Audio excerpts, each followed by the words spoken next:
দখলদার ইসরায়েলি বাহিনী এবং ইরান পুরোদমে যুদ্ধ চলছে।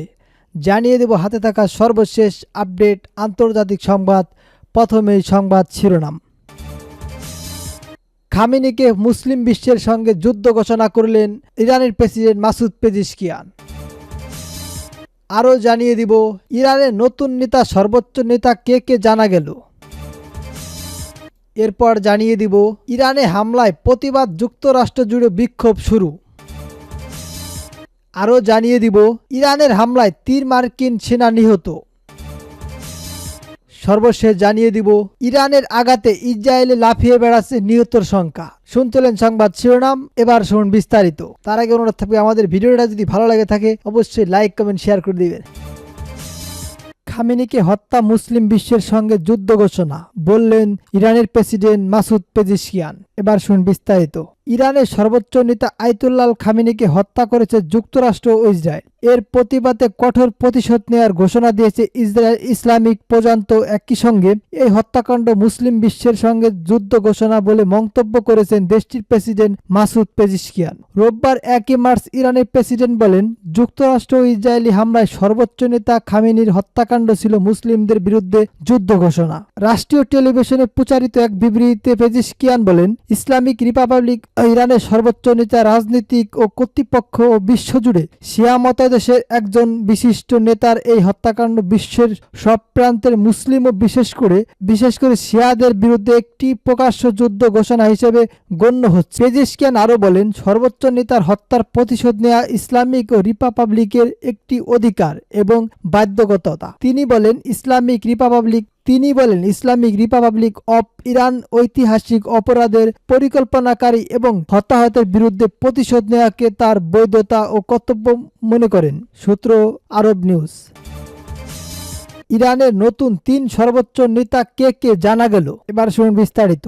ইসরায়েল ও যুক্তরাষ্ট্রের যৌথ হামলায় ইরানের সর্বোচ্চ নেতা আয়াতুল্লাহ খামেনিকে নিহত হওয়ার পর দেশটিতে নেতৃত্বাধীনতা তৈরি হয়েছে। যুদ্ধ পরিস্থিতি সামাল দিতে দ্রুত কার্যকর শুরু করেছে ইরান।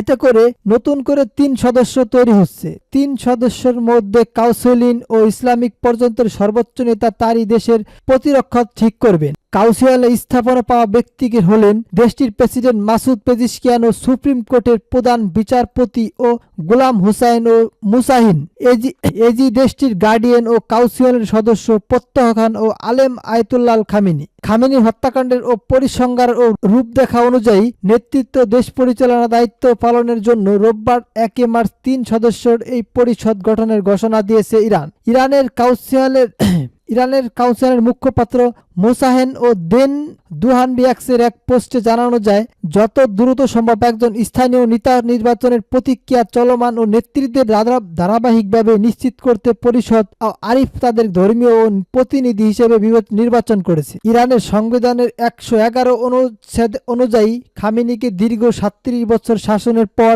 88 সদস্যের বিশেষ করে পরিষদ নতুন সুপ্রিম লিডার নির্বাচন না করা পর্যন্ত এই অভ্যন্তরীণকালী পরিষদ দেশ পরিচালনা করবে। ইরানে হামলার প্রতিবাদে যুক্তরাষ্ট্র জুড়ে বিক্ষোভ। এবার শুনুন বিস্তারিত।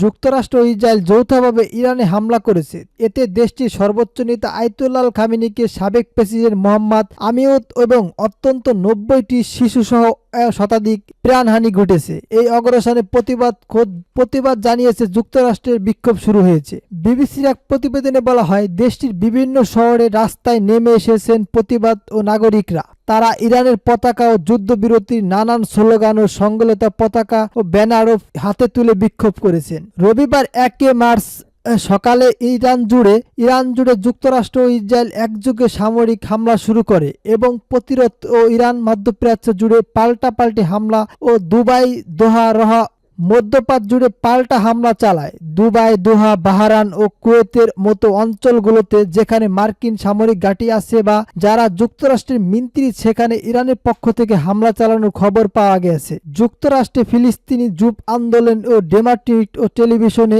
আরব আমিরাত কোর্ট ও সুপ্রিম কোর্টের জানা গিয়েছে যে বেশ কিছু ঐক্যকেন্দ্র সংগঠনের একটি জোট বিভিন্ন স্থানে বিক্ষোভ করেছে। এছাড়া বাংলাদেশ, পাকিস্তান, ভারত ও ইরাক সহ বিশ্বের বিভিন্ন দেশে যুক্তরাষ্ট্র ও ইসরায়েলের বিরুদ্ধে বিক্ষোভ হয়েছে। এর মধ্যে পাকিস্তান ও ইরাককে বিক্ষোভকারীদের সঙ্গে আইন শৃঙ্খলা রক্ষাকারী বাহিনীর সংঘর্ষ হয়েছে। এতে শুধু পাকিস্তানি 9 জন নিহত হয়েছে বলে বিভিন্ন সংবাদ মাধ্যমে খবর বলা হয়েছে। ইরানের আঘাতে ইসরায়েলে লাফিয়ে বেড়াচ্ছে নিহতের সংখ্যা। এবার শুনুন বিস্তারিত। ইসরায়েল ও যুক্তরাষ্ট্র শনিবার 28 ফেব্রুয়ারি সকালে যৌথভাবে ইরানে হামলা চালিয়েছে। এতে ব্যাপক ক্ষয়ক্ষতি ও হতাহতের তথ্য পাওয়া যায়। তবে ইরান পাল্টা আঘাত শুরু করে এবং মধ্যপ্রাচ্যের দেশগুলোতে মার্কিন সামরিক ঘাঁটির লক্ষ্যযোগ্য করে ক্ষয়ক্ষতি করলেও ইসরায়েলের হতাহতের প্রকাশ করা হয়নি। এবার ধীরে ধীরে খবরের শিরোনামে হচ্ছে ইসরায়েলিদের নিহতের সংখ্যা। আজ রোববার 1 মার্চ প্রথমে ইসরায়েলি ও ডিফেন্স ও ফোর্স আইডিএফ জানায় ইরানের প্রতিশোধমূলক হামলায় ইসরায়েলি 2 নাগরিক নিহত হয়েছে। এছাড়া স্বাস্থ্য বিভাগের বরাত দিয়ে আরও 85 জনের আইসিইউতে চিকিৎসাধীন থাকার কথা জানানো হয়েছে। নিহতর সংখ্যা প্রকাশ শুরু হতেই লাফিয়ে লাফিয়ে বেড়াচ্ছে পরিমাণ ও প্রথমে 2 জনের কথা বলা হলেও কিছুক্ষণের মধ্যে বিভিন্ন গণমাধ্যম আরও 4 জনের মৃত্যুর খবর ছড়িয়ে পড়ে। পরে জানা যায় জেরুজালেমের পশ্চিমে একটি শহরে ইরানি হামলার পর এখন পর্যন্ত 8 জন নিহত হওয়ার খবর নিশ্চিত করা হয়েছে। ইসরায়েলের জাতীয় জরুরি সেবা ও সংস্থা জানায় একটি ইরানি ক্ষেপণাস্ত্র মধ্য ইসরায়েলের বেহুত এমসে শহরে একটি ভবনে আঘাত এনেছে। এর আগে জেরুজালেমের পশ্চিমে ওই শহরে ইরানি হামলার ঘটনার 4 জন নিহত হয়েছে বলে জানা গিয়েছে। একই সঙ্গে একজন অল্প বয়সী মেয়ে এবং অন্য একজনকে গুরুতর অবস্থায় হাসপাতালে নেওয়া হয়েছিল। পরে এই ঘটনায় নিহতর সংখ্যা বাড়তে থাকে। এছাড়া আরো 11 জন আহত হয়েছে। সব মিলিয়ে নিহতর সংখ্যা 10 জনে দাঁড়িয়েছে। এছাড়া আহতর সংখ্যা 450 ছড়িয়েছে। তাদের মধ্যে অত্যন্ত 85 জনের অবস্থা আশঙ্কাজনক।